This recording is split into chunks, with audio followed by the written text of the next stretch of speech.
We are going to move on to a new segment that we put together this week, One Season Wonders.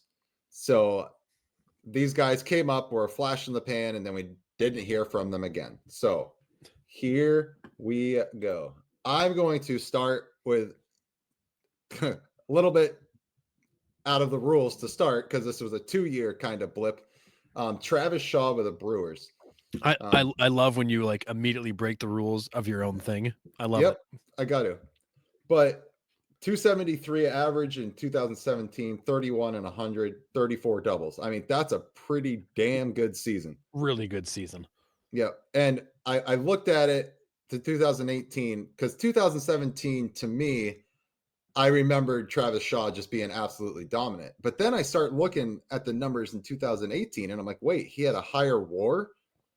He had one more homer, but less RBIs, and his batting average was way lower. So, like, that's where WAR to me is like lost a little bit, unless he was better defensively somehow. I don't know. Probably better defensively.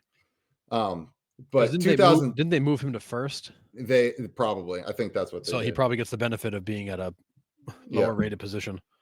But I have him here because after that, he was done. I mean, the first two Bad. seasons with the Red Sox, he was a 1 WAR, and then he was a negative WAR every year after 2018. So to me, the 1 season wonder, well, 2 season wonder, Travis Shaw with the Brewers for that stretch. But yeah, he was. I mean, every night it seemed like he had some big hit. Yeah. Yep. All right. And for you. All right. I just want the Red Sox because this one immediately pops into mind because he might have been the greatest tease ever. So 2013, Daniel Nava for the Red Sox.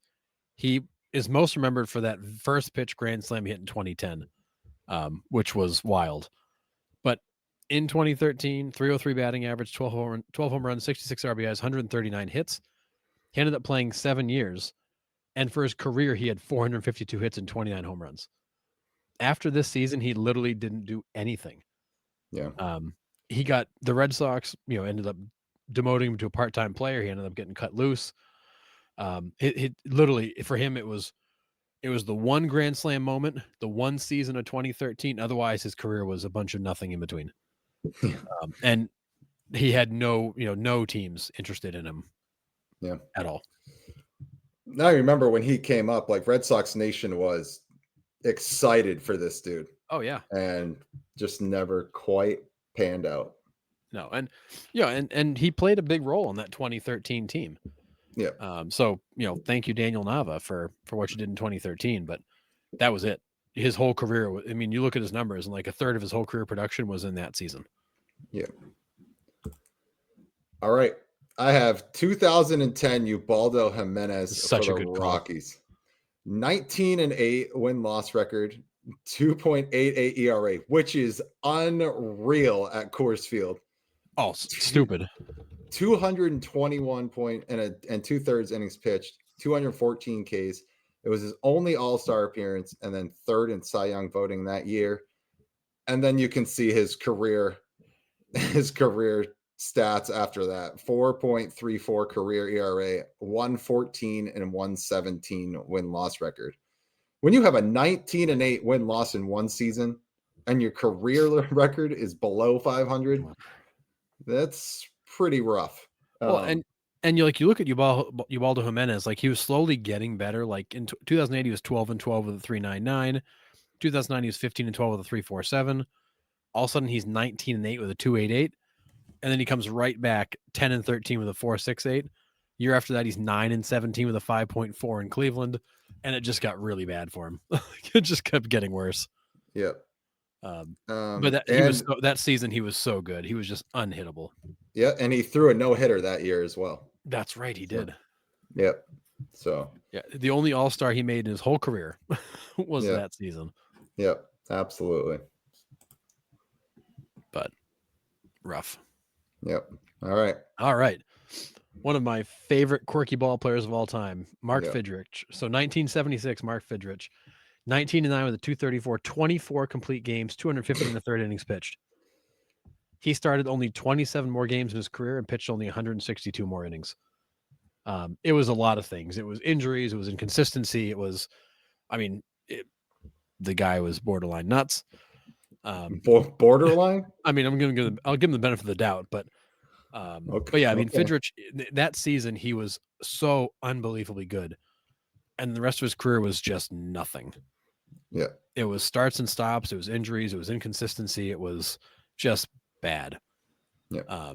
But that season, will live, 24 complete games and 250 innings, like stupid good season, but unremarkable career. And thanks to social media, like fans of our generation can appreciate him now and his quirkiness, like him turning his back to the plate and pounding his glove and then sprinting to the mound and getting ready to throw. Like, I mean, all those different quirks that he had, like we get to see that now because of all the clips of him out there. But it's a guy that I wish I could have seen play because I hear people of that generation talk about him and they're like, oh yeah, he was electrifying to watch just because he was so out there. Yeah, I mean, so 1976, he's 21 years old. It's his rookie season. He's an all-star, runner-up Cy Young, 11th in MVP voting, won the Rookie of the Year. Next season, he's 6-4, 2.89 ERA, in only 11 starts because he got hurt. He made the All-Star team, then he got hurt, and then it was 2-0 with a 2.45 in 3 games, and out for the rest of the season. 0-3 with a 10.43 ERA in 4 games. 2-3 with a 5.68 in 9 games, and out of baseball by 1980. Yeah. He couldn't get on the field. Even when he was on the field, he was just a loose cannon. But yeah, 250 innings that season. He didn't pitch 250 more his whole career. Like it's wild to think he was that good at 21 and then just completely fell apart. Yeah. Completely fell apart. Yeah. All right.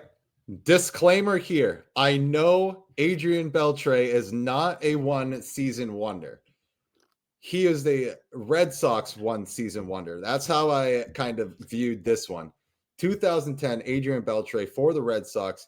He came in and had one of the best years of his career with the Red Sox, and then he was gone. So, like, it's not Beltre as the one-season wonder. It's the Red Sox one-season wonder of Adrian Beltre, if that makes sense. And that was such a mistake to let him leave. Oh, my God. We were screaming to re-sign this dude. He was a beast for us that year. And he just continued to be good everywhere he went.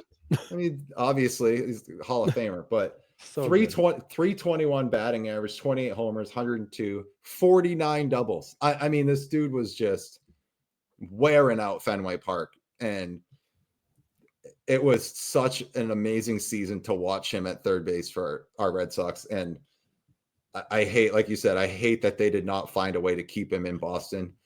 But yeah, again, not Adrian Beltre as a one-season wonder. The Red Sox one-season wonder of Adrian Beltre. Yeah. Well, and I think, and my theory is, Adrian Beltre used the Red Sox to basically reboot his career. Yeah. He was coming off of some really bad I shouldn't say really bad. He was coming off some not great seasons in Seattle. That was a huge mistake for him to go there, leaving LA. That ballpark didn't fit his game. He still played great defense. He came to Boston where he knew he could mash with the monster. He used that to get a big deal out of Texas. I don't think he ever had the intent of staying in Boston. I think he targeted Boston to say, look, I could turn my career around in that ballpark. It'll make me look great. It did. And then he went and got paid. I don't think Adrian Beltre ever intended on staying in Boston. I think this was just a stop to reboot his career. Yeah. I hope Dontrell's on this list. He'll come up later in the show. He's not on this one, but we will do one season wonders again for sure at some point. Oh yeah, we could have kept going for sure. Yeah.